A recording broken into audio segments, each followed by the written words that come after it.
समस्त छात्र छात्राओं को ऑनलाइन क्लास में स्वागत है।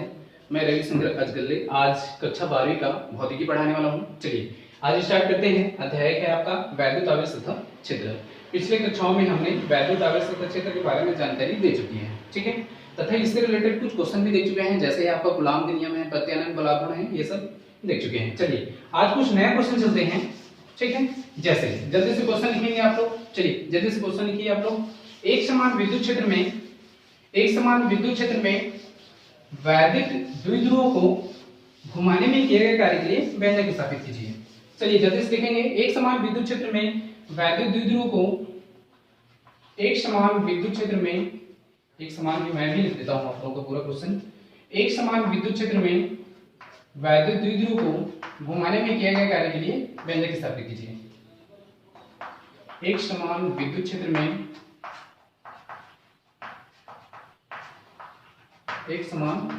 में वैद्युत द्विध्रुव को, ठीक है, वैद्युत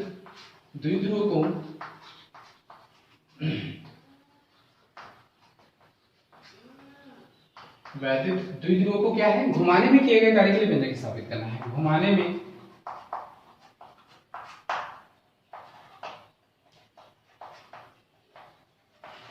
में क्या किया गया कार्य। चलिए जल्दी से ऐड कर लेंगे आप लोग भी, ठीक है। इसके लिए क्या कर लेते हैं, ये आपका टॉपिक है, बड़ा सा हेडिंग दे दीजिए आप लोग भी। विद्युत क्षेत्र बना लेते हैं, एक समान विद्युत क्षेत्र, ठीक है।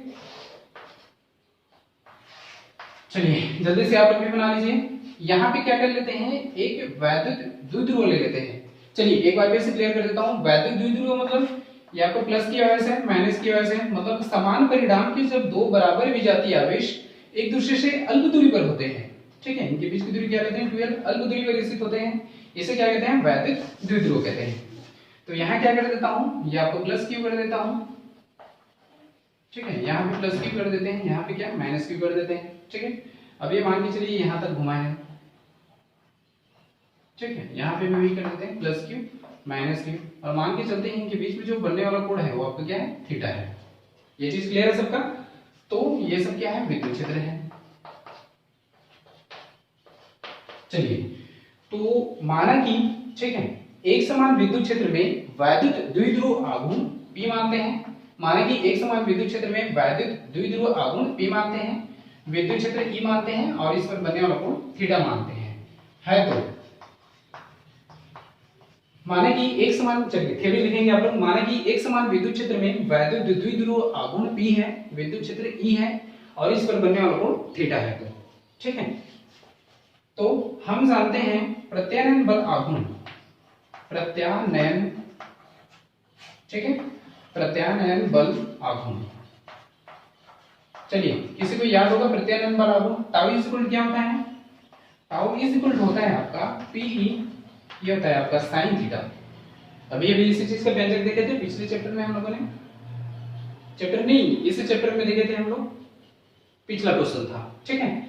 तो प्रत्यानयन बल आघूर्ण क्या है, tau is equal to Pe sin theta. अब चूंकि अब इस वैद्युत द्विध्रुव को, ठीक है, इस वैद्युत द्विध्रुव को क्या कर देते हैं, इस वैद्युत क्या द्विध्रुव को, चलिए लिखते हुए चलेंगे ना आप लोग भी, वैद्युत द्विध्रुव को अल्प कोण कहने का मतलब है, देखिए अभिष्ट कोण थीटा बन रहा है, यदि मैं अल्प कोण निकाल लेता हूं, मतलब ये क्या है, यहां से यहां तक घूमने में, ठीक है, जब घुमा है तो उस पर बनने वाला कोण है। अगर इस चीज को मैं यहां तक घुमाता हूं और इस पर बनने वाला अल्प कोण क्या कर लेते हैं, डी थीटा। अगर थोड़ी सी दूरी निकाल लेंगे तो अभिष्ट दूरी निकल जाएगा। तो इस क्या कर देते हैं, अब इस वैद्युत द्विध्रुव को अल्प कोण, ठीक है, डी थीटा तक घुमाने में किया गया कार्य निकाल देते हैं। घुमाने में, ठीक है, घुमाने में क्या किया गया कार्य। चलिए ऊपर वाला स्टेप क्लियर कर देते हैं, हो गया होगा यहां तक, ठीक है। चलिए जल्दी जल्दी ऐड करते जाएंगे आप लोग। क्या कर दिया मैं, अब इस वैद्युत द्विध्रुव को अल्प कोण डी थीटा तक घुमाने में किया गया कार्य, ठीक है, किया गया क्या कार्य। तो अल्प कोण घुमाने में किया गया कार्य, देखिए कार्य को हम लोग डब्ल्यू से डिनोट करते हैं, अल्प है इसलिए डी डब्ल्यू है। तो आपका सूत्र भी तो है पीई, ये हो जाएगा आपका साइन थीटा और ये क्या हो जाएगा आपका डी थीटा। चलिए ये चीज क्लियर हो चुका, अल्प है इसलिए डी थीटा है, अल्प है इसलिए डी डब्ल्यू है। चलिए अब इस वैद्युत द्विध्रुव को अब क्या करना है आपको, अल्प तो निकल गया, अब क्या करना है स्टार्टिंग से अनंत तक, स्टार्टिंग से अनंत तक कहने का मतलब ये है स्टार्ट जब हुआ है तो जीरो है, स्टार्ट होने के बाद यहां तक गया है तो इस बनने वाला कोण क्या है थीटा है। तो अब इस वैद्युत द्विध्रुव को क्या कर देते हैं जीरो से थीटा तक घुमाने में किया गया कार्य। अब इस वैद्युत द्विध्रुव को, ठीक है, वैद्युत द्विध्रुव को कहां से कहां तक करना है आपको, वैद्युत द्विध्रुव को जीरो से थीटा तक, स्टार्टिंग से लास्ट तक, ठीक, जीरो से थीटा तक घुमाने में किया गया कार्य, घुमाने में क्या है किया गया कार्य। चलिए जल्दी जल्दी आप लोग बीएड करते जाएंगे ना, किया गया कार्य, इस चीज को क्लियर कर लेते हैं, ठीक है, स्ट्रक्चर बना लिए होंगे शायद। चलिए जल्दी सेट करते जाएंगे आप लोग भी, जल्दी जल्दी ना। चलिए ठीक है, अब क्या है जीरो से थीटा तक घुमाने में किया गया कार्य है, तो जीरो से थीटा तक अभिष्ट कार्य है आपका, तो W से डिनोट करेंगे। और क्या है जीरो से मतलब नीचे रहेगा, निम्न लिमिट है आपका, अपर लिमिट क्या है थीटा है, अभिष्ट कार्य है किसका, ये हो जाएगा PE sin थीटा और ये चीज हो जाएगा d थीटा, ठीक है।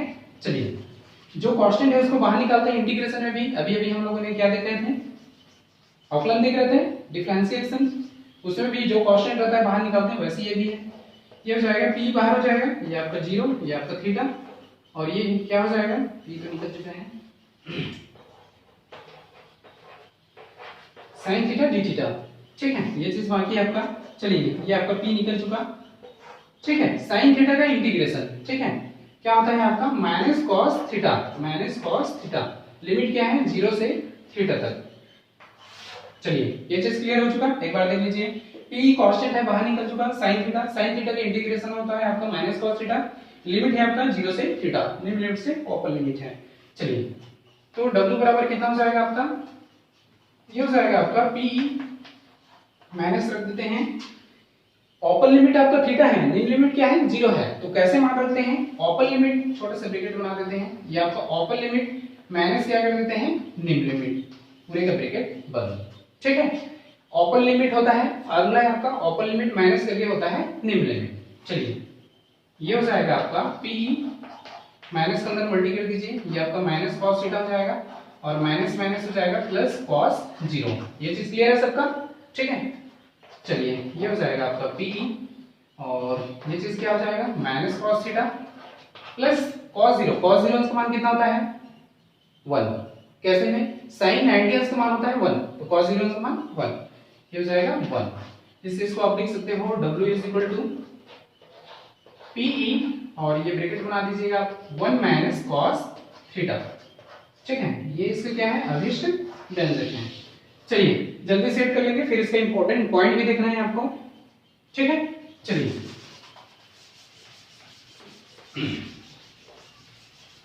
चलिए हो गया यहां तक, आगे चलते हैं हम, ठीक है। इंपॉर्टेंट पॉइंट है आपका महत्वपूर्ण बिंदु, विशेष स्थितियां भी बोल सकते हैं, ठीक है, विशेष स्थितियां कभी कभी दे देता है, तो इस चीज को भी आप क्लियर कर लीजिएगा। विशेष क्या है स्थितियां, ठीक है, विशेष स्थितियां में निम्नतम और क्या रहता है अधिकतम, तो निम्नतम यहां कर देता हूं मैं, निम्नतम में कितना रखना होता है 0, इस चीज को भी बता चुका हूं मैं, ठीक है। अधिकतम में कितना रखना होता है 90। चलिए ये क्लियर हो गया होगा, फार्मूला देख लीजिए W is equal to PE minus cos theta, 1 minus cos theta,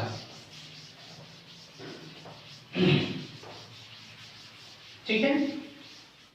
चलिए मान रख दीजिए, अभिष्ट व्यंजक क्या था आपका टाउ इज इक्वल टू था PE, ठीक है, PE क्या निकल चुका 1 माइनस कॉस थीटा था, ठीक है, 1 माइनस कॉस थीटा है, 0 रखना है आपको, देख लीजिए आपका p हो जाएगा 1 माइनस कॉस, ये चीज 0 हो जाएगा, तो ये हो जाएगा pe और 1 माइनस 1 कॉस 0 मान 1 होता है, ठीक है, तो ये चीज हो जाएगा pe ये आपका 0 इज इक्वल टू जाएगा 0, ठीक है। इस साइड को भी क्लियर कर लीजिए, ठीक है। ये हो जाएगा tau is equal to pe और क्या चुका है 1 माइनस कॉस थीटा ना, चलिए 1 माइनस कॉस 90 रख देता हूँ डायरेक्ट, ठीक है। ये हो जाएगा आपका pe 1 माइनस कॉस 90, कॉस 90 का मान कितना होता है, कितना होता है cos 90 का, cos 0 का मान होता है cos 90 का 0, ये हो जाएगा 0, तो ये हो जाएगा आपका pe ब्रैकेट के अंदर 1, तो ये हो जाएगा आपका p। चलिए ठीक है, दोनों आप क्लियर कर लेंगे, ये न्यूनतम के लिए है, अधिकतम के लिए है। पॉइंट भी नोटेड, न्यूनतम में थीटा इज इक्वल टू 0 रखते हैं, अधिकतम में क्या रखते हैं, थीटा इज इक्वल टू 90 रखते हैं। चलिए ये चीज क्लियर हो चुका। चलिए आज की वीडियो बस यहीं तक रखते हैं, कल हम लोग आगे बढ़ते हैं, ठीक है। हम लोग जितने भी पिछले कक्षा में पढ़ा चुके हैं सबको अच्छे से तैयारी कीजिएगा, इसके बाद फिर आगे बढ़ेंगे। चलिए आज की कक्षा के लिए धन्यवाद।